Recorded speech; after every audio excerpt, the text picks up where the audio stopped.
All right. Matt, the mortgage guy. In today's video, I'm going to tell you the top 3 reasons not to buy a new home in 2022. Yes, you heard it right. The top 3 reasons not to buy a new home in 2022. So for everybody who says, hey, Mr. Mortgage Broker, hey, Mr. Bullish on real estate, all you ever do is say the sun is always shining and rainbows and butterflies, and it's always a good time to buy. You're going to say something about not buying a new home? Yes, I am.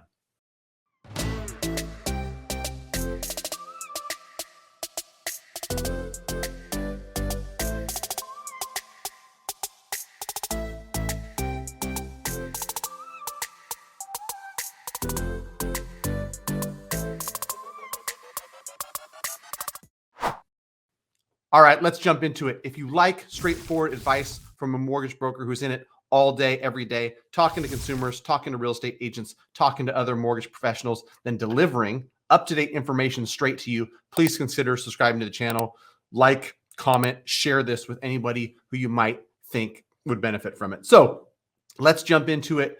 Top 3 reasons not to buy a new home in 2022. And let me make the distinction. I'm talking about a newly built home, right? Reason number 1 is the quality of the construction. As builders race to build as many homes as possible because there's a shortage. I have heard story after story about how poorly constructed, the quality of the materials they're using. And listen, I'm a mortgage nerd. I'm a numbers guy. I don't know anything about construction. I've got plenty of friends who do. And they just keep telling me, man, I walk through some of these new builds, the cabinets they used, the worst of the worst, the materials that were used for, countertops or different parts of the home, very low quality stuff, right? And in an environment where you can sell a house with a lot of imperfections, of course, they're going to use the cheapest stuff. They've still got to make money, right? So they're going to use cheap stuff, sell it at a premium. So don't be the one that buys one of these houses thinking that newer is always better isn't the truth. You might get a home that was built in 1980, high quality construction, has stood the test of time. 40 years later, the thing's in great condition. You buy a new house thinking, well, it's new versus a resale home. It's going to last longer. It's going to be better. Not necessarily the case, right? If it's built with materials that are of a lower quality. So first and foremost, quality of the construction, newer is not always better, right?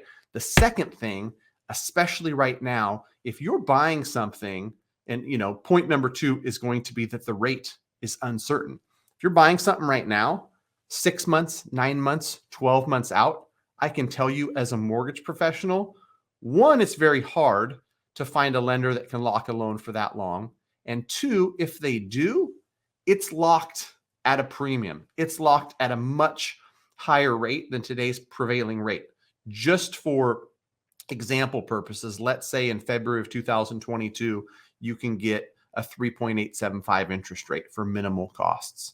If you lock in 180-day lock or even a 1-year lock, I've heard some of these lenders can do, but it's at 4.875. That's a full point higher than what you could get if you locked in today on a resale home that you're going to close in the next 30 days. So if you're buying something for 500, 600, 700,000, that full percent on interest is a vast difference, right? And some folks might get into contract on a new build and they're working with a lender or they're working with the builder's lender.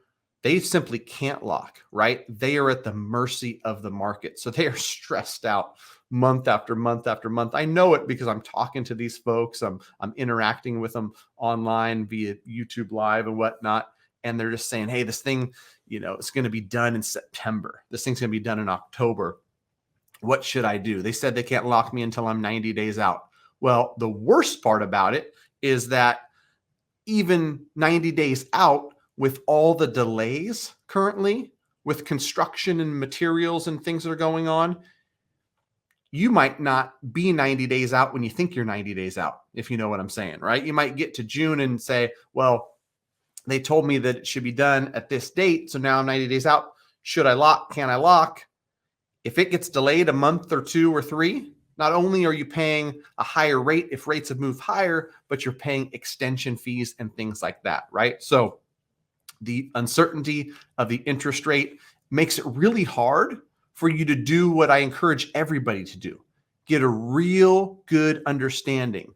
Monthly payment, total cash to close, how that fits into your budget. Doing all that stuff up front helps make the home buying experience a less stressful one, helps you get a really good idea around exactly what you want to buy, what you're comfortable with from a monthly payment standpoint. Harder to do that on new construction that's not going to be done for 6, 9, 12 months, and you don't know your interest rate going into it. That can be scary. Okay. Third and final reason that I've listed here is that new homes have a lot more expenses you might not necessarily know about. One, they might be more expensive right now just because of material costs. If lumber's going up, if materials to build this home are going up, if there's regulation in place where it costs the builders more to build, they're not going to eat that cost. They're running a business. They're going to pass it on to you. So these newer homes are getting more and more expensive. You see a headline that lumber's up 10% or 15%. They're passing that on to you. I promise you, they're running a business. We're in an environment where there's very few homes for sale. People are willing to pay a premium. People are willing to pay more. Know that, right? You may say that it's worthwhile, but one, you're going to pay more for the home.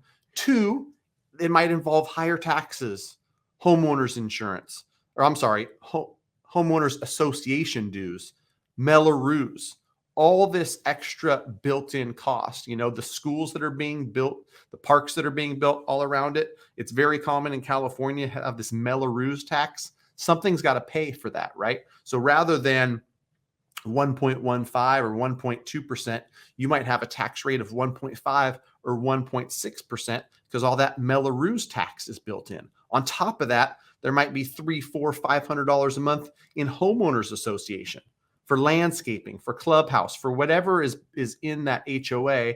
You add all that stuff up and you pay a higher price and a premium for the home. You got to be aware of this stuff. Might not be worth it, right? So to wrap this all up, these are the three reasons that I talked about today. The quality of the construction, the quality of the home is most likely going to be poor from what I've seen. The rate and the terms of your loan, which is an important piece of this, right? Your monthly payment and how you're financing this, because 85% of folks that are buying homes are financing them. Only 15% are buying cash. That's uncertain. That's a moving target. That can be scary. That can be dangerous. Number three, the home is more expensive, not just from a purchase price standpoint, but from a taxes, homeowners association, Mellorews, monthly payment standpoint, it's going to be more expensive. May or may not be worth it to you, up to you to decide. These are just a few reasons why I think you might want to reconsider buying new in 22 and really buying new anytime. Because a lot of this stuff is going to hold true, not just this year, but in years to come. So if you have any questions at all, you want to talk to me and my team about getting yourself pre-approved, talking mortgage, seeing what you qualify for, we're more than happy to help. Go to greatmortgagebroker.com, fill out a quick form, let us know where you're at, how we can help. We'll be in touch soon. And until next time, we gonna see.